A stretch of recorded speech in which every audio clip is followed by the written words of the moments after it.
Hi, Chase again.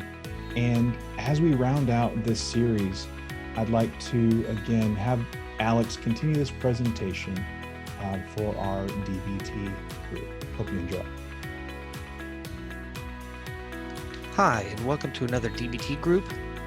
We're talking about distress tolerance, and I'm Alex Newcomer, a licensed professional counselor.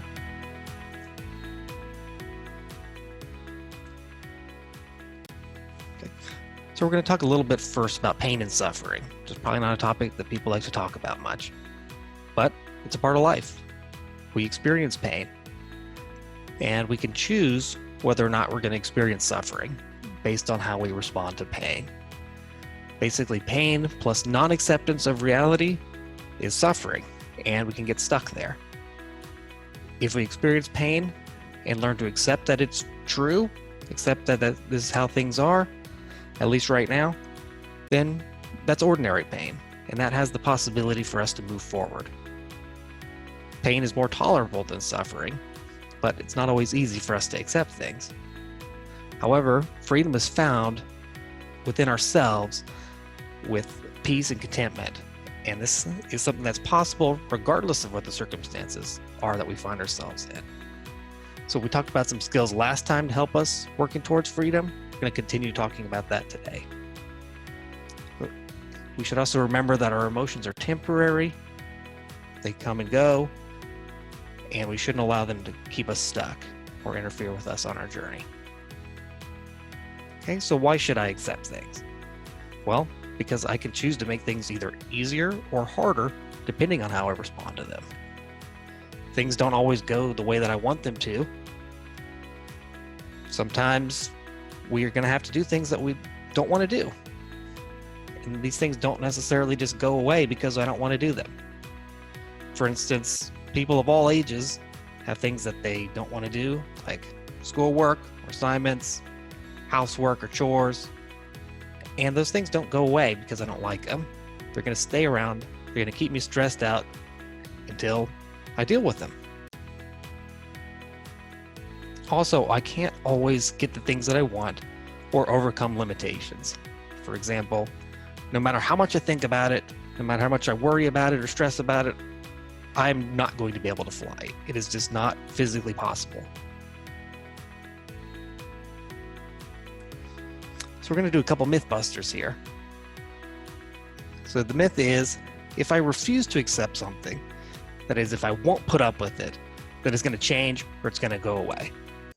Well, that's not really the case. We can't change what outside reality is by avoiding it or throwing a fit about it. The more that we fight back against it, the more that we refuse to accept it as reality, the more stuck we are. For example, if I'm sick, but I'm not willing to admit that I'm sick, I might do things that make it worse. Or I could go out and continue to do the things that I normally do, go to school or go to work, and potentially make other people sick, just because I'm not willing to accept that that's true. Another example is I might stay in a bad friendship or relationship because I can't admit to myself that it's not good for me to be in this relationship, and this relationship may never be good. Second myth is that I can't stand pain.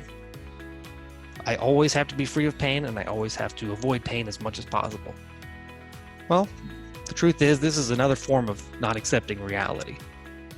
It's true we don't like pain. However, sometimes pain is necessary. Pain can encourage us to do things differently. For instance, if you put your hand on a hot stove, you will feel pain and you're going to take your hand off, probably very quickly.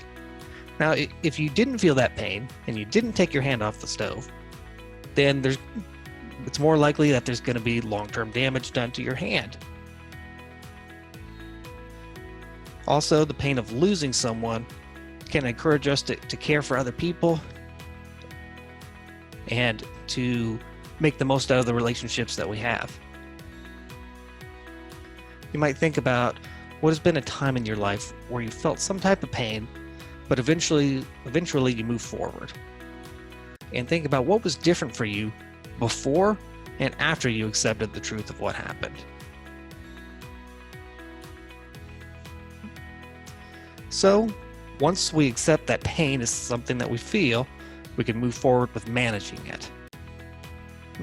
We can remember that this isn't always a quick process. Sometimes our emotions can get in the way of this. And it's okay for us to feel sad, but we don't want to let ourselves get stuck in the sadness to keep us from moving forward. Also, accepting pain doesn't mean that we approve of it. We don't have to be glad that it happened, but we do have to acknowledge that it happened in order to move forward. Okay? The facts of the past are things that can't change, but the present can be changed and the future can be changed. Again, strong emotions can interfere with this process of moving forward with acceptance.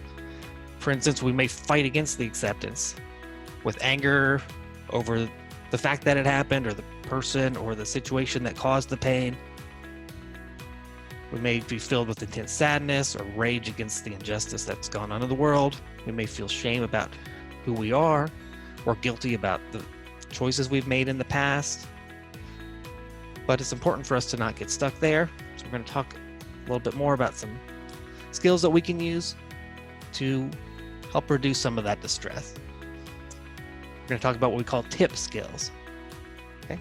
These are skills that can be used to help change our body chemistry, to help bring down these intense emotions and feelings that we get of being overwhelmed. These are skills that can be used very quickly to help us cool down. They can help reduce painful emotions without doing something that is not helpful for us, something that has potential downsides to it. For instance, things like self-harm or using drugs. So they can help whenever you have an urge to engage in a destructive behavior. You're trying to do something that help get your mind off of it, or just help you to stay calm. Another benefit of this is that a lot of these skills can be used when other people are around without them knowing that you're doing it or even paying attention. And they have science behind the reasons that they work. Okay? So there's 4 tip skills. Tipping the temperature of your face with cold water, intense aerobic exercise, paced breathing, and paired muscle relaxation. I'm going to briefly walk through these 4. Okay? Tipping the temperature of your face with cold water. Okay, there's a few different ways that we can do this. Okay, and the basic idea is that whenever we are exposed to extreme cold water, there's some changes that go on physically in our body. There's a dive reflex that helps us to survive in cold water for a longer period of time by slowing down our nervous system. But we don't have to dive into cold water to make this happen. There's some ways that we can do it that are a little bit more manageable. Okay. So 3 different ways of doing that is just get a bowl of cold water. It doesn't have to be too cold, but what you can do is hold your breath, put your face in the cold water up to your temples, so it's just covering your face. And when you do that, hold your breath 30 to 60 seconds. If you start to feel uncomfortable, you can stop. But that's something that in a very quick period of time will cause us to feel more relaxed. You can also do this with an ice pack or a Ziploc bag with ice and water in it. Just sit in a chair and put the ice pack over your eyes, top of your cheeks. Again, with any of these, we're going to be holding our breath while we're doing it. You can also do it by splashing the cold water in your face. Okay. Intense aerobic exercise is another thing that we can do. Kind of helps get out some of that emotion that we're experiencing, getting our heart rate up. So an aerobic exercise is one that involves oxygen, where we're using energy and oxygen in a sustained period of time. For instance, jogging, swimming, riding a bike, or jumping rope. Doing some kind of activity like this for 20 or 30 minutes can significantly bring down our emotional distress. It also depends on how high our heart rate gets. We usually want it to get about to 70% of its maximum. That's some things you might look up online to see what your heart rate is. Paced breathing. So there's a connection between our breathing and our heart rate. So the more that we regulate our breathing, the more it helps us to manage our heart rate and our emotional distress. We don't always think about this because we're always breathing, but we do different kinds of breathing. So if we set a steady pace for our breathing, which is in through our nose and then out slowly through the mouth, then it helps us to regulate our heart rate. And this is something that we can practice. If you have a clock or a watch that has a second hand on it, look at it. Find a comfortable speed for you of about 10 to 12 seconds for a full cycle of breathing, an inhale and an exhale. The exhale should take a little bit longer.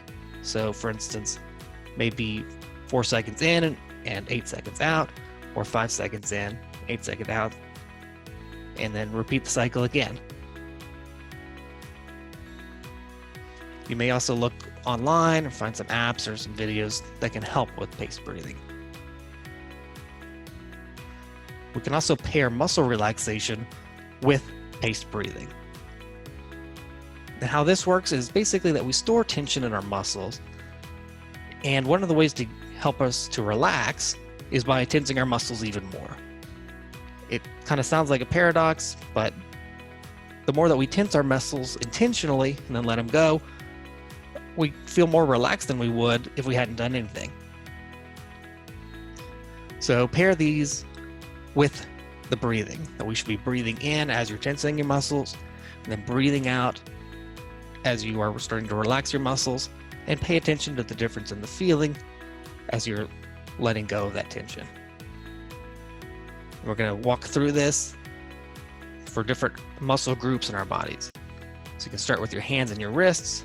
Just make some fists, both hands squeeze them, and then let it go and breathe out. Then move on to your arms.